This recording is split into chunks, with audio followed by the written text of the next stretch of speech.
Halo, kembali lagi di All New dengan saya Hilmi. Kali ini saya akan mengajak kalian kembali ke masa lalu, tapi bukan dengan mesin waktu, melainkan dengan membahas salah satu lensa jadul buatan Jepang. Penasaran kan lensa apa? Yuk langsung aja kita bahas.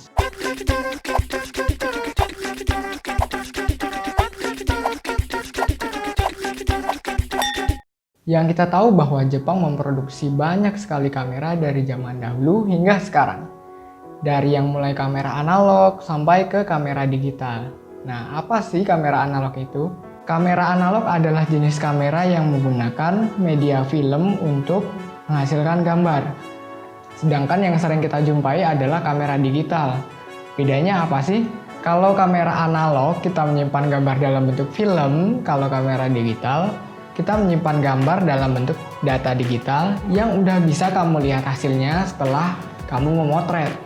Langsung aja ke pembahasan kembali ke masa lalu dan kita akan mengulas lensa jadul dari Jepang yaitu Super Multi Kote Takumar 50mm f1.4.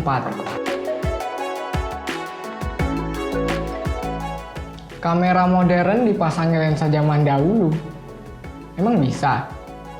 Jawabannya bisa, asalkan kita menggunakan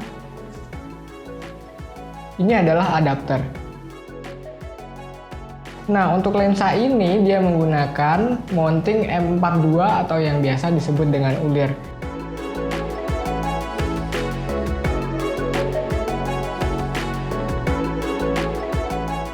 Saya menggunakan adapter M42 ke Canon EOS.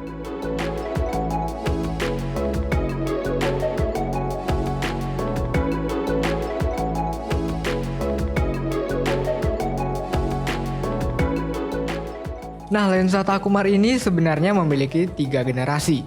Yang pertama Super Takumar 50mm f1.4 yang diproduksi pada tahun 1965 sampai dengan 1971. Yang kedua, lensa yang sedang kita bahas, Super Multi Kote Takumar 50mm f1.4 yang diproduksi pada tahun 1971 sampai dengan 1972 dan diproduksi dengan kode produk 37902. Dan yang ketiga, SMC Takumar. Dengan mili dan bukaan yang sama seperti versi sebelumnya, lensa ini diproduksi pada tahun 1972 sampai dengan 1975. Pertama yang akan kita bahas adalah image format. Lensa ini hadir dengan format 35mm film atau yang biasa disebut dengan full frame. Ya, pada kamera pada zaman dulu banyak juga yang menggunakan format 35mm film, walaupun juga ada yang menggunakan format lain. Optik dari lensa ini terdiri dari 7 elemen lensa dan 6 grup. Dengan ukuran filter 49mm. Dan lensa ini juga bisa dipasangi lens hood. Dengan bahan metal, lensa ini memiliki berat 250 gram dan ketika dipegang terasa solid dan kokoh.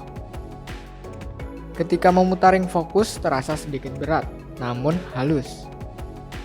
Lensa ini dilapisi juga dengan pelapis kimia dan juga bahan radioaktif pada permukaan kacanya. Hal ini terasa ketika digunakan, maka lensa akan menghasilkan warna yang agak kekuningan. Bagi beberapa orang, warna kuning pada lensa ini cukup mengganggu, sehingga mereka berusaha menghilangkan warna kuning pada lensa dengan menggunakan sinar ultraviolet.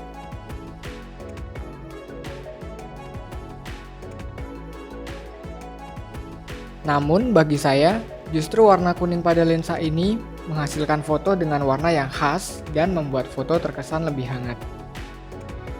Jangan kaget loh, nilai radioaktif yang terukur pada lensa ini sebesar 65 dosis ekuivalen.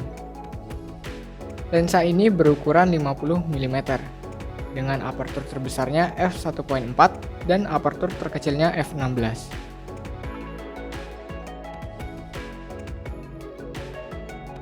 Dengan jarak fokus minimal 45 cm sampai dengan jarak terjauhnya infinity atau tak terbatas. Keunggulan lensa ini yaitu terletak pada bukaan diafragmanya yang besar, yaitu f1.4. Dengan rentang fokusnya yang sempit pada bukaan apertur terbesar, kita bisa memisahkan objek dengan background.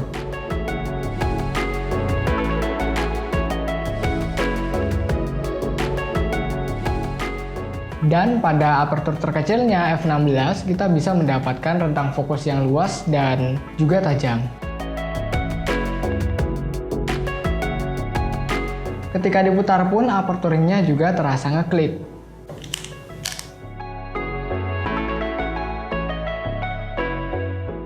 Bokeh yang dihasilkan oleh lensa ini cukup bagus pada bukaan terbesarnya. Bokeh terlihat membulat dan menghasilkan efek dreamy. Lensa ini juga terlihat cukup tajam pada settingan apertur f2.8. Lalu lensa ini cocok untuk apa? Kalau menurutku lensa ini cocok digunakan ketika memotret objek yang tidak terlalu banyak bergerak. Berbeda dengan lensa yang sering kita jumpai sekarang, lensa ini tidak memiliki motor atau komponen listrik di dalamnya, sehingga menyulitkan kita ketika memotret objek yang bergerak dengan cepat, karena kita harus mengatur ring fokusnya secara manual. Kelemahan lainnya yaitu kita bisa melihat abrasi bola atau spherical aberration dari sorotan cahaya yang masuk. Namun ini juga bisa menjadi daya tarik bagi sebagian orang dari hasil abrasi bola yang tercipta dan membedakan karakteristik lensa ini dengan lensa jadul yang lainnya. Buat kalian yang penasaran dengan apa itu spherical aberration, mungkin akan saya buatkan di video selanjutnya. Tunggu aja ya. Berbicara tentang kelemahan, kita juga harus hati-hati ketika menggunakan lensa ini pada settingan apertur terbesarnya. Karena rentang fokusnya terasa sangat tipis, kalau kita tidak hati-hati maka foto yang dihasilkan akan meleset atau tidak fokus.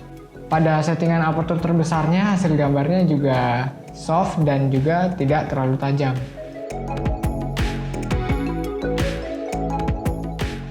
Kelemahan lensa tua lainnya adalah adanya distorsi kromatik atau yang biasa disebut dengan chromatic aberration.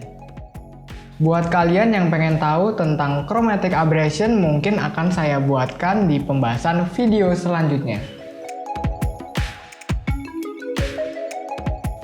Itu tadi adalah pembahasan yang bisa kita bahas dari lensa Super Multi Coated Takumar 50mm f1.4. Kesimpulan yang bisa kita dapat adalah walaupun lensa ini terbilang tua di zaman yang sekarang ini, tapi banyak sekali orang yang juga menggunakannya. Alasannya karena lensa ini memiliki karakteristik yang unik dan berbeda daripada lensa yang lainnya.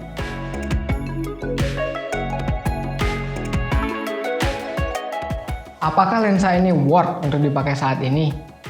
Jawabannya tergantung dengan kebutuhan apa yang akan kalian kerjakan. Kalau kalian butuh lensa yang tajam pada apertur terbesarnya dan menghasilkan chromatic aberration yang lebih sedikit, saya menyarankan untuk kalian menggunakan lensa modern yang cocok untuk kebutuhan kalian. Tapi kalau kalian ingin bersenang-senang dengan lensa tua dan ingin mengulik karakteristik dari lensa ini, saya sarankan untuk kalian nyoba lensa ini. Itu aja yang bisa kita bahas dari lensa ini. Kalau teman-teman mau bertanya bisa komen di bawah. Dan kalau kalian juga mau menambahkan juga bisa komen di bawah. Saya minta maaf kalau ada kurangnya dan terima kasih. Sampai jumpa di video selanjutnya.